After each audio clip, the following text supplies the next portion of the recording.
ఇంత మాట్లాడిన తర్వాత తప్పకుండా వాళ్ళ ప్రయత్నాలు వాళ్ళు చేస్తారు, రకరకాలు చేసి అన్నీ చేసి వాళ్ళు ఆడుతూ ఉంటారు, వీళ్ళు ఆడుతూ ఉంటారు, వాళ్ళు ఆడుతూ ఉంటారు. లోడితే లోడుకుని డబ్బా. నేనేమి ఈ భారతదేశంలో కేజ్రీవాల్, చంద్రబాబు నాయుడు, జగన్మోహన్ రెడ్డి, అమిత్ షా, జయలలిత వీళ్ళందరికన్నా అతీతుడిని పెద్దోడినేం కాదు కదా.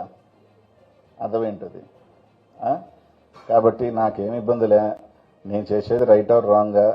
నేను ఈరోజు 10 మంది బాగుండాలని కోరుకున్నా. 10 మందికి అది తప్ప ఒప్ప నాకు తెలియదు. 10 మంది అవకాశాలు ఉన్నప్పుడు 10 మంది సంతోషంగా 4 రూపాయలు సంపాదించాలని కోరుకున్నా. దానికోసమే ఈరోజు కొట్లాడుతున్నా. వాళ్ళు ఏదో కేసు కడతారు, నా మీద ఇది పెడతారు. బంగారంగా కట్టినప్పుడు చాలా మంది, ఈరోజు చాలా మంది సిండికేట్లో తిరుగుతున్న చాలా మంది, చాలా అకౌంట్లు బయటకు వస్తాయి, చాలా ట్రాన్సాక్షన్స్ బయటకు రావచ్చు.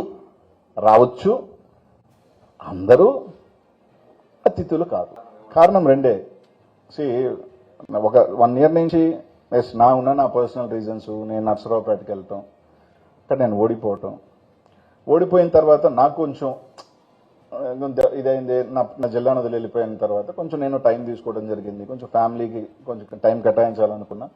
నేను అన్నకు కూడా చెప్పడం జరిగింది నన్ను మళ్ళీ అని. సరే, ఈ అన్ని గ్యాప్లో నా మీద రకరకాలు వేసారు. 1000 కోట్లు, 2000 కోట్లు, అసలు ఎంత మెటీరియల్ పోయింది, ఎంత అనే వాల్యూ తెలియకుండా మొత్తం టోటల్ కాస్ట్ ఆఫ్ మొత్తం వెళ్ళిందే 1500 కోట్ల వాల్యూ ప్రోడక్ట్ లాస్ట్ గవర్నమెంట్లో.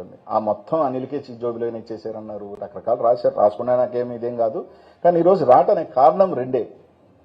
3 reasons మేజర్. ఒకటి, ఇన్ని లీగల్ మైన్స్ రాజా గారి దగ్గర నుంచి, జింపెక్స్ దగ్గర నుంచి ఎంతో మంది 10 నెలల నుంచి వాళ్ళు తిరగని చోటు లేదు, ఎక్కని కోర్టు లేదు. ఇంతమంది జరుగుతుంటే దానికి సంబంధించి కొన్ని వేల మంది రోడ్ల మీద పడి ఇబ్బంది పడుతుంటే నేను అడిగేది కాదు, మీరు వెళ్ళి ఇంటర్వ్యూలు తీసుకోండి, కనీసం స్పందన లేదు. పెద్ద మనిషి ముసుగుల్లో వీళ్ళు మాత్రం సత్యహరిశ్చంద్రులాగా యథేచ్ఛగా ఈ విధంగా దోపిడీ చేస్తూ ఉంటే, మేము మాట్లాడకుండా ఉంటే ఇది ఎంతవరకు కరెక్ట్? ప్లస్ మా నాయకుల మీద పెట్టిన కేసు ఇదేంది? అదేంది అంటున్నా. మీరు ఓపెన్ చేసిన మైన్లు ఎవరి?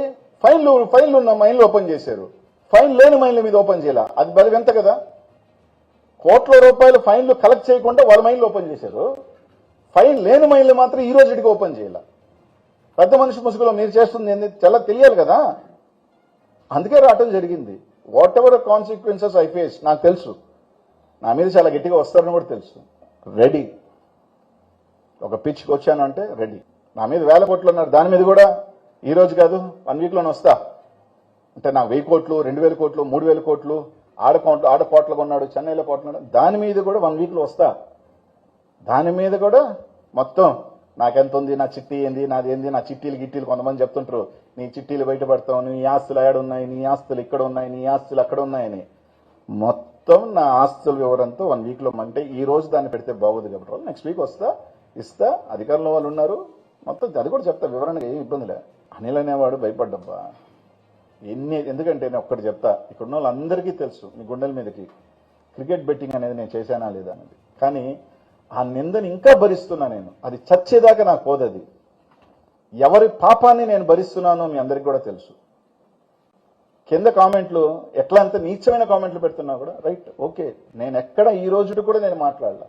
ఎందుకంటే ఆ మడ్డు నా మీద పూశారు. నేను అందరినీ ప్లీజ్ చేయలేను, అందరికీ ఇది నేను ఒప్పించలేను. అందరూ నమ్మాల్సిన బాధ్యత కూడా ఎవరికి అవసరం లేదు. నా అనుకున్న వాళ్ళు నమ్ముతారని, నా కాదనుకున్న వాళ్ళు వ్యతిరేకిస్తారని కాదు. కానీ అది చచ్చేదాకా నేను చేయని పాపం, అట్లాంటి నీచమైన దరిద్రాన్ని నేను మోసుకుంటున్నా. అంతకన్నా ఏం కాదు కదా. ఇంతకన్నా నేను నిందపోసేది ఏం లేదు కదా. దాంట్లో రాజకీయాల్లోకి వచ్చిన తర్వాత 1000 కోట్లు, 2000 కోట్లు, 3000 కోట్లు ఉన్నాయంటే అనుకుంటే నేను అందరికీ ఒప్పించాల్సిన అవసరం లేదు కదా. నా పరిస్థితి ఇది, నా పరిస్థితి అది అని చెప్పాల్సిన అవసరం నాకు లేదు, నేను చెప్పాల్సిన బాధ్యత నాకు లేదు. కానీ ఎంక్వైరీ చేసుకుంటే నా ఆస్తులు అని చేస్తే అది కూడా చెప్తాను. దాన్ని చేసుకోకపోతే చేసుకో. 100% వచ్చిన తర్వాత వెనక్కిపోవటం అనేది ఉండదు. రావటం కొంచెం లేట్ అనే కానీ వచ్చాను అంటే మాత్రం స్పీడ్గానే ఉంటా.